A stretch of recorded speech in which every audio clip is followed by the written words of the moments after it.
जम्मू के सबसे पॉश इलाके गांधीनगर में एक बहुत बड़ी चोरी की और चोरी के साथ में इसे चोरी नहीं डकैती की वारदात जो है उसकी डकैती की वारदात हुई है।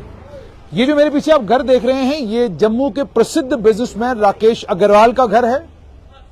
जानकारी के मुताबिक सुबह 6:55 पर जब इसी गेट से राकेश अग्रवाल बाहर निकले और वॉक करने के लिए जा रहे थे, इसी जगह पर जो ही उन्होंने गेट खोला, गेट खोलते ही उनके परिवार के लोगों के मुताबिक गेट खोलते ही उन्हें बाहर से 10 लोग बाहर खड़े नजर आए, जिन्होंने उन्हें अंदर वापस धकेल दिया और अंदर धकेलने के बाद उन्हें अंदर ले गए और जो उनके घर का बाहर वाला कमरा है उस कमरे में पूरे परिवार के लोगों को उन्होंने बिठा दिया। जानकारी के मुताबिक उसके बाद ये 10 के 10 लोग इन्होंने चेहरों पे नकाब बांधे हुए थे और नकाब बांधने के साथ में इनके हाथों में हथियार थे और अगर परिवार के लोगों की मानी जाए तो वो देसी कट्टे थे जो उन्होंने अपने हाथों में रखे हुए थे। यानी आप सोचिए ये इस तरफ गांधीनगर का ये पॉश इलाका और ये बिल्कुल रोड है, रोड साइड, और यहां से बिल्कुल 10 कदम की दूरी पर राकेश अग्रवाल का घर है और उस तरफ दूसरी तरफ इनके दूसरे भाई मदन अग्रवाल हैं। ये प्रसिद्ध बिजनेसमैन है, जम्मू के नामी ग्रामी परिवार है और आप इससे अंदाजा लगाइए कि यहां से जो गांधीनगर का थाना है, यहां से गांधीनगर का थाना केवल 10 मिनट की दूरी पर है, 10 से 15 मिनट की दूरी पर है।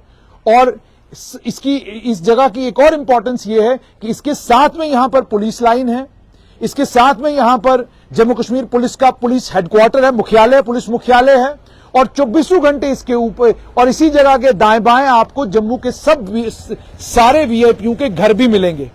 आप हिसाब लगाइए कि इस घर में 10 लोग आते हैं, उसके बाद इस घर के लोगों को बंधक बनाते हैं, इनके बेटे को बंधक बनाते हैं, बहू को बंधक बनाते हैं और परिवार के बाकी लोगों को एक ही कमरे में बिठा देते हैं। और ये 6:55 की वारदात है और उसके बाद 12:30 बजे तक वो नकाबपोश डकैत इस घर के अंदर 12:30 बजे तक थे। यानी लगभग 5 घंटा 5.5 घंटे नकाबपोश घर के अंदर हैं। नकाबपोशों के 5.5 घंटे घर के अंदर होने के बावजूद ना तो पुलिस को कानो कान खबर लगती है, ना दाएं बाएं किसी को पता चलता है कि अंदर हो क्या रहा है। 15 लोग अंदर थे। जानकारी के मुताबिक उन्होंने परिवार के लोगों को डराना और धमकाना शुरू किया। परिवार के लोगों को डराया धमकाया, कहा मार देंगे आपको, और डराते रहे और उसके बाद परिवार को कहा 15 करोड़ रुपए का इंतजाम करिए फौरन। जब 15 करोड़ रुपए की बात हुई उसके बाद परिवार के लोगों के साथ बातचीत होती रही। जानकारी के मुताबिक जो परिवार के लोग बताते हैं वो बताते हैं कि आखिर में 15 लाख रुपया लेकर वो इस घर से निकले। और आपको जानकर हैरानी होगी कि कानून व्यवस्था की स्थिति इस समय जम्मू में क्या है, उसका अंदाजा इस बात से लगाइए। 10 लोग हथियारबंद इस घर के अंदर घुसते हैं और इस घर में रहने वाले लोगों को बंधक बनाने के बाद 5.5 घंटे इस घर में रहने के बाद वो लोग यहां से बाहर निकलते हैं और दो करके यहां से बाहर निकलते हैं, जो परिवार के लोग बताते हैं, और दो करके यहां से निकलते हैं। उसके बाद पैदल वो यहां से आगे निकल जाते हैं। परिवार के एक व्यक्ति को 4 लोग आते हैं, गाड़ी में बिठाते हैं। वो जानकारी भी दी गई कि आगे एक और जगह पर ले जाकर उनको भी छोड़ दिया जाता है, लेकिन छोड़ा तब जाता है जब परिवार 15 लाख रुपए का इंतजाम करता है। 15 लाख रुपया लेकर यहां से 10 डकैत, 10 चोर जो हैं 15 लाख रुपया इस घर से उन्होंने लिया है। और जम्मू में चोरी की बड़ी बड़ी वारदातें हुई होंगी, लेकिन इतनी बड़ी वारदात और जो पुलिस के कामकाज पर सीधे सीधे सवाल खड़े करती है कि सीसीटीवी, और ये भी आपको मैं बताऊं कि अंदर सीसीटीवी कैमरास लगे हुए हैं। सीसीटीवी कैमरास के होने के बावजूद, सीसीटीवी कैमरा के अलावा ये भी मैं आपको जानकारी दूं कि घर के अंदर सीसीटीवी कैमरा है, फुटेज है उसमें, लेकिन जिस वक्त वो निकले तो वो उसका रिकॉर्डर भी अपने साथ ही लेकर चले गए। यानी जितनी रिकॉर्डिंग थी वो भी अपने साथ लेकर चले गए।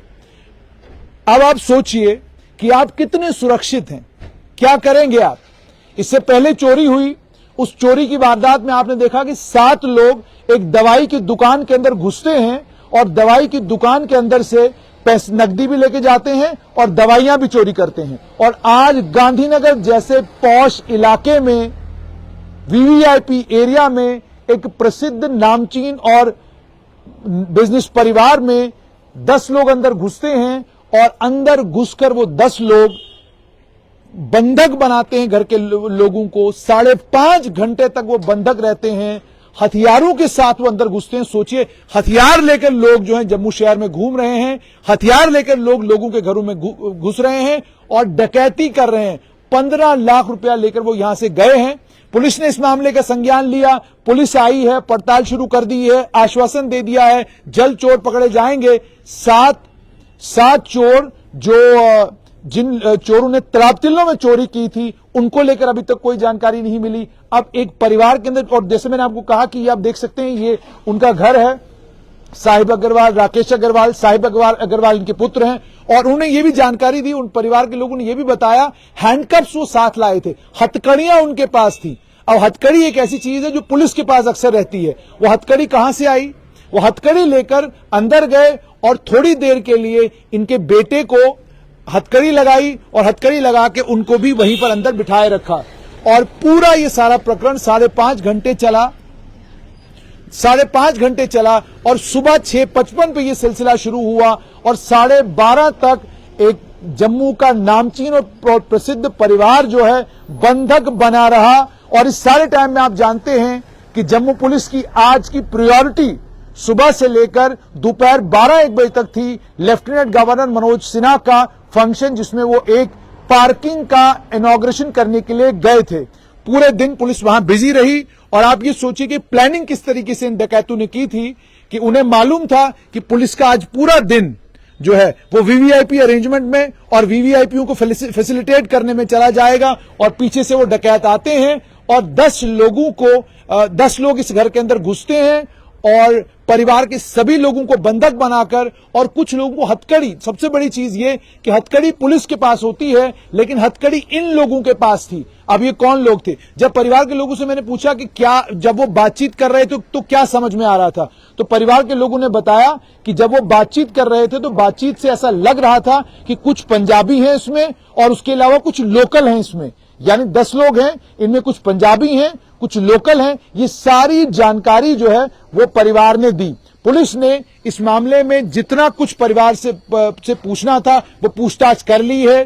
पुलिस काम पर लग गई है। जम्मू पुलिस ने ये कहा है कि वो पूरी कोशिश करेंगे कि 48 घंटों से पहले वो इस चोरी की हकीकत को सामने लाएं और उन चोरों को भी गिरफ्तार करें। ये बात जम्मू पुलिस कह रही है। लेकिन फिलहाल बड़ा सवाल ये कि इस तरह के, अगर ये आप देख सकते हैं कि ये इस तरफ दरवाजे पर थे तो इन्होंने पूछा कि आप, पहले उन्होंने कहा जी कि हम लोग साइबर क्राइम से हैं, साइबर क्राइम डिवीजन से आए हैं। फिर उन्होंने कहा कि हम क्राइम ब्रांच के लोग हैं। फिर उन्होंने कहा कि हम कोई और लोग हैं। ये सारी बातें उन्होंने कही ताकि वो परिवार का विश्वास जीतते और इस दरवाजे के अंदर घुस जाते। और जाहिर सी बात है, जिस तरीके से आप जानते हैं आजकल किसी भी समय अचानक खबर आती है कि सीबीआई फलां जगह रेड कर रही है, क्राइम ब्रांच रेड कर रही है या इनकम टैक्स रेड कर रही है, तो जब इस तरीके से, और साथ में एक और इंपॉर्टेंट चीज जो परिवार ने बताई वो ये बताई कि उन लोगों ने जैकेट्स जो पहने हुए थे वो खाकी थे, यानी इनको परिवार को ये बताने के लिए कि हम लोग पुलिस से हैं, और साथ में जो टोपियां पहनी हुई थी वो वही थी जो कांस्टेबलों के सर पर टोपियां होती हैं। तो इस तरीके से वो लोग घर के अंदर घुसे हैं और घुसने के बाद उन लोगों ने घर वालों को बंधक बनाया और 15 करोड़ की डिमांड की। परिवार ने कहा हमारे पास इतना पैसा है नहीं। उसके बाद 15 लाख रुपए का इंतजाम करने के लिए परिवार को कहा। परिवार ने 15 लाख रुपए का इंतजाम किया, उनके हवाले 15 लाख किए। उसके बाद जाकर जो है वो यहां से निकले हैं और दो के ग्रुप में से परिवार बता रहा है कि वो यहां से निकले हैं और रोड पर गए हैं। और इस पूरे रोड पर अगर आप देखेंगे कई घर हैं, हर घर के बाहर सीसीटीवी कैमरा लगा हुआ है। अब आप बताइए आप कैसे सुरक्षित होंगे? सीसीटीवी कैमरा लगा के आप सुरक्षित नहीं। अब और एक वीवीआईपी इलाके में, एक इतने पॉश एरिया में जहां चारों तरफ चहल पहल रहती है और जहां से थाना, जहां से पुलिस का हेडक्वार्टर, जहां से पुलिस लाइन, जहां से एसएचओ गांधीनगर का दफ्तर, डीएसपी गांधीनगर का दफ्तर, एसएसपी साइबर क्राइम का दफ्तर, जहां से इन सब के दफ्तर बिल्कुल पास हैं, अगर वहां पर इतनी बड़ी चोरी होती है, वहां पर इस तरीके से हथियार लेकर लोग घर के अंदर घुसते हैं, तो सोचिए वो जगहें जो सुनसान है वहां पर लोगों का क्या हाल होगा। यानी जम्मू की पुलिस के कामकाज पर यह बहुत बड़ा सवालिया निशान है।